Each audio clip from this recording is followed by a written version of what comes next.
inna min qablikum la'allakum tattaqun. Shadaqallahul adzim. Yang sama-sama kita hormati Syekh Bait beserta keluarga, Bapak RT, Bapak mantan RT, para jamaah dari Mushola An-Nur, warga dari RT 1 RW 15, para bapak ibu sekalian, para tetangga, para jiran, yang mudah-mudahan kita dirahmati Allah Subhanahu wa Ta'ala. Di dalam surat Al-Baqarah ayat 21, Allah Subhanahu wa Ta'ala memperkenalkan dirinya, bahkan memberi informasi kepada manusia. Apa informasinya kepada manusia? Bahwa Allah berfirman, ya ayyuhan nas, wahai sekalian manusia. Yang namanya manusia mendapatkan panggilan ini panggilan umum. Ada panggilan khusus, ya ayyuhalladzina amanu, itu panggilan khusus. Tapi secara umum pun Allah Subhanahu wa Ta'ala memanggil seluruh manusia. Apa yang Allah Subhanahu wa Ta'ala perintahkan? U'budu rabbakum. Jadi Allah tidak mengatakan u'buduni, sembahlah aku. Tapi Allah Subhanahu wa Ta'ala memerintahkan u'budu rabbakum, sembahlah Tuhanmu. Begitu arif dan bijaksananya Allah Subhanahu wa Ta'ala, tidak memperlihatkan keangkuhannya, meskipun dialah yang memiliki sifat al-mutakabbir. Disuruh menyembah manusia. Allah tidak mengatakan sembahlah aku, tapi sembahlah Tuhanmu. Siapa Tuhanmu itu? Allah jelasin, alladzi khalaqakum. Dialah yang telah menciptakanmu. Jadi kalau mau menyembah, sembahlah Tuhanmu yang telah menciptakanmu. Walladzina min qablikum, dan juga yang telah menyembah orang-orang sebelum kamu. La'allakum tattaqun, semoga kalian menjadi orang yang bertakwa. Disinilah Bapak Ibu sekalian kita lihat bahwa hakikat agama adalah untuk kemuliaan kita. Agama Allah Subhanahu wa Ta'ala turunkan untuk kemuliaan manusia. Maka orang-orang yang menjalankan agamanya, yang kenal dengan Tuhannya, yang menyembah Tuhannya, maka dia akan mendapatkan kemuliaan. Kemuliaan yang hakiki adalah mendapatnya kita petunjuk dari Allah Subhanahu wa Ta'ala. Itu kemuliaan yang hakiki. Maka jangan kita lihat bahwa kita ini nggak bakalan mati atau masih lama. Yang paling deg-degan yang kita alami itu terjadinya sesuatu yang tiba-tiba, yang kagak kita sangka-sangka. Tiba-tiba nggak nyangka-nyangka. Nah, makanya tidak ada kehidupan tanpa diakhiri dengan kematian, dan tidak ada kematian yang tidak diawali dengan kehidupan. Berarti orang yang hidup semua bakalan ngalamin mati. Makanya dalam Al-Quran Allah menyatakan kullu nafsin za'iqatul maut.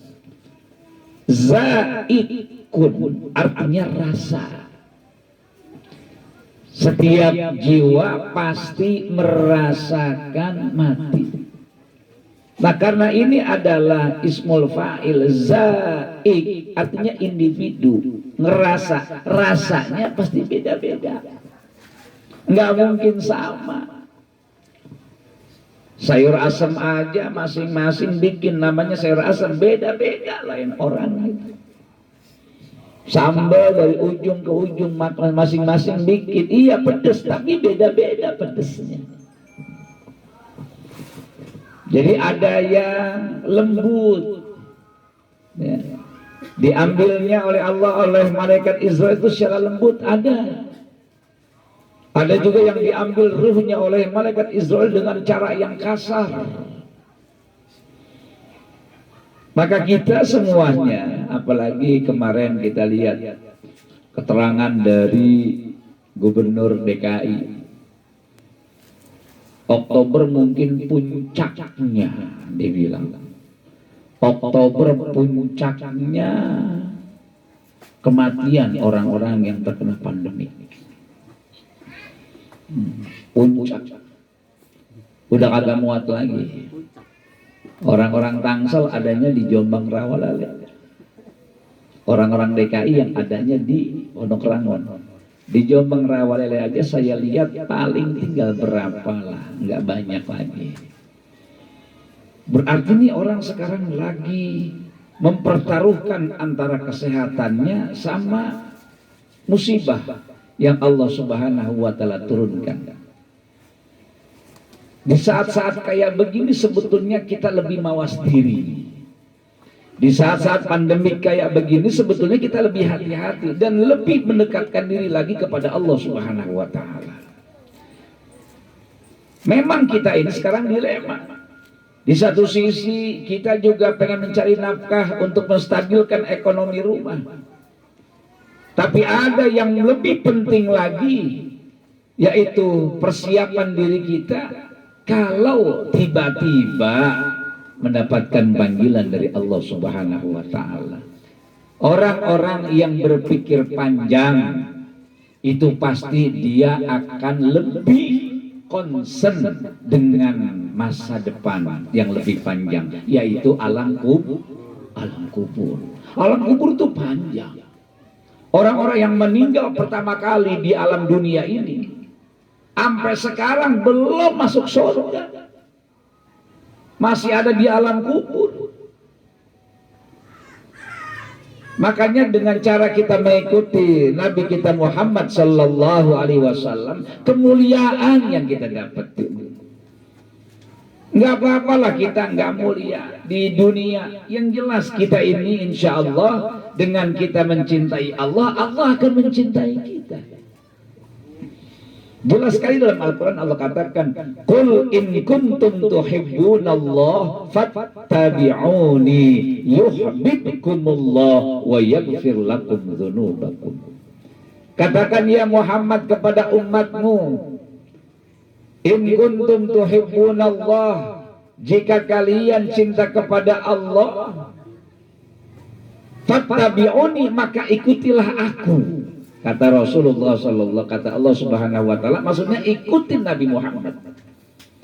Dengan engkau mengikuti Nabi Muhammad, maka engkau akan dicintai oleh Allah Subhanahu wa Ta'ala.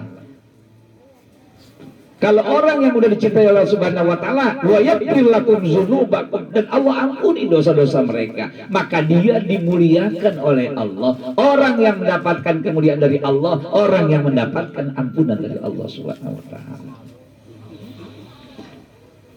Makanya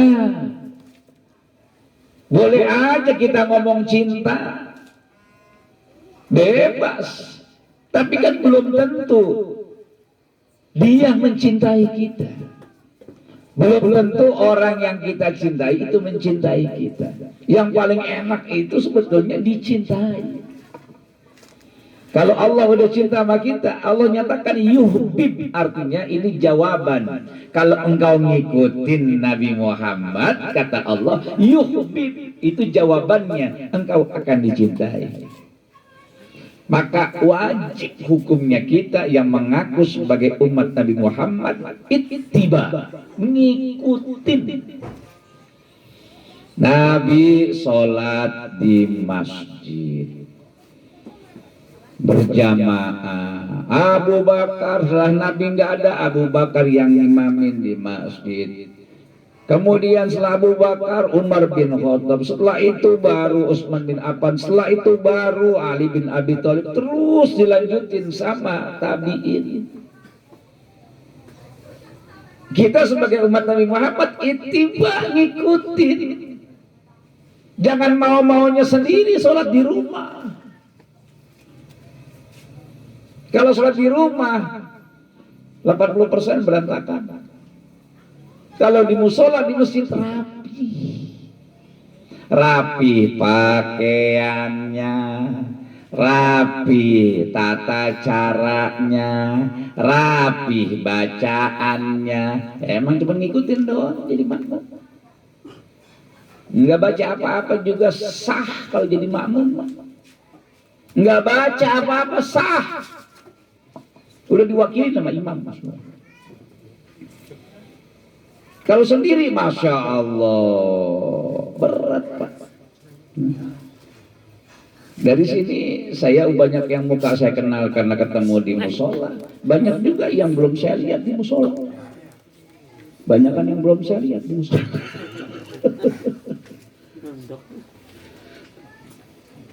Ya emang paling enak ngomong lagi begini-begini. Kalau lagi nggak begini susah bilanginnya. Sekarang mau suka-suka, mau enggak terserah. Tapi inilah suatu perintah Allah Subhanahu wa taala, Al-Qur'anul Karim disampaikan. Ya. Jadi nanti enggak ada masalah lagi.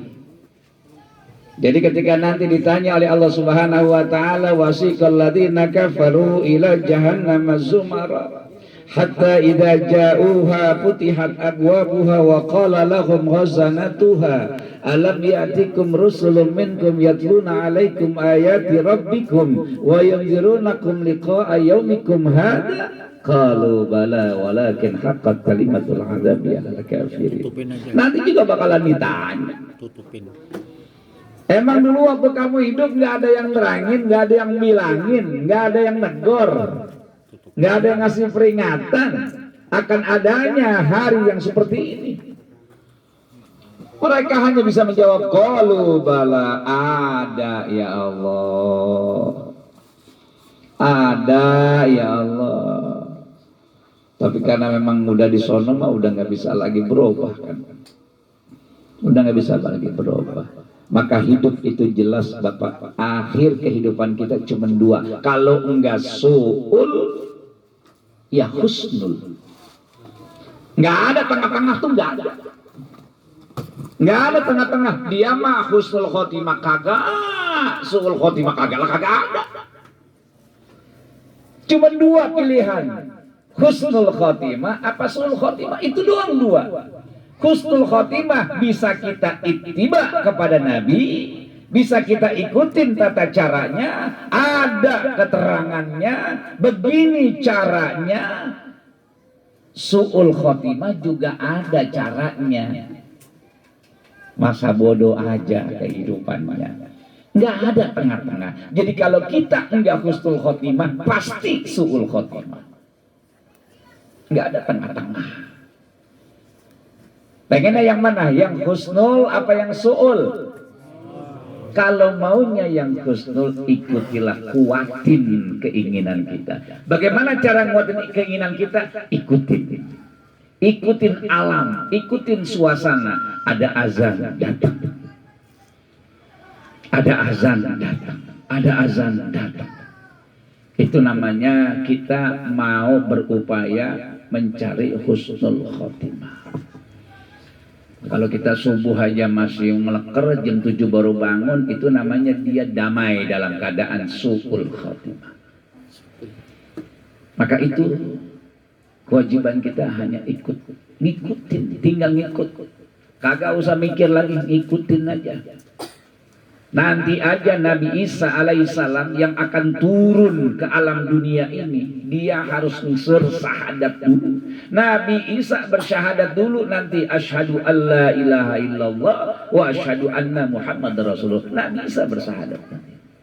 Kata Nabi Muhammad SAW, kalaulah Nabi Musa nanti ikut dalam hari akhir, seandainya nih Nabi Musa turun ke alam dunia, maka dia wajib bersyahadat kepada Nabi Muhammad SAW. Nabi Isa aja disuruh ngikutin Nabi Muhammad, apalagi kita. Nah, inilah merupakan hikmah daripada haflah malam ke-40 ini. Tidak ada yang bisa kita bawa untuk menghadap Allah Subhanahu wa taala melebihi daripada takwa. Wa tazawwadu fa inna khairaz zadi taqwa. Berbekallah kata Allah kalian. Berbekallah. Allah kasih tahu bekal apa yang bagus. Fa inna khairaz zadi taqwa. Sebaik-baiknya bekal adalah takwa. Apa itu takwa? Takwa adalah imtisalul awamir wajtinabun nawahi, menjalankan apa yang Allah perintahkan dan menjauhkan apa yang dilarang. Tinggal ngikutin.